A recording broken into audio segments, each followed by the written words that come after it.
పేద విద్యార్థులకు పెట్టే మధ్యాహ్న భోజనం మీద విషం కక్కాడు గరికిపాటి అనేటువంటి వ్యక్తి. ఫుడ్ కావాలా, గుడ్డు కావాలా, శోభనం పెళ్లి కొడుకుల్లాగా వెళ్తున్నారు, ఇష్టమైతే వచ్చి చదువుకోండి లేకపోతే పొండి అని విషం చిమ్ముతూ ఉన్నాడు. వాళ్ళలో మధ్యాహ్న భోజనం ముఖ్యమైనది, చదువు మిధ్యాహ్నం అయిపోయింది. భోజనంలో గుడ్డెట్టారా, గడిది గుడ్డెట్టారా, అన్నం తినేవాడు కోడిగుడ్డు పెట్టడం ఏంటంటే బుద్ధి ఉందా లేదా, చదువుకోమని లేకపోతే వెళ్ళిపోమని చెప్పాను. కొడుకుడు కోసం వస్తావు నువ్వు. అసలు పిల్లలకు భోజనం పెట్టడం ఏంటంటే వాళ్ళ భోజనాలు వాళ్ళు తెచ్చుకోవడం లేదా మానేమానండి.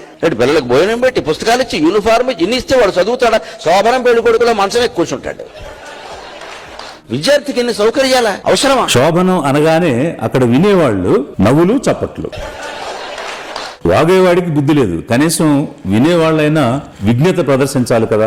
మిస్టర్ గరికిపాటి, మీరెప్పుడైనా ఆకలితో వంగిన వెన్నెముకను చూశారా? పుస్తకం తెరవగానే అక్షరాల కోసం కాకుండా అన్నం వెతికే కళ్ళను చూశారా? పొట్టలో ఆకలి కేకలు వేస్తుంటే పాఠం ఎలా వినిపిస్తుంది? ఖాళీ కడుపుతో కలలు కనమంటారా? స్కూల్ కు వెళ్లే పిల్లలు శోభనం పెళ్లి కొడుకులా?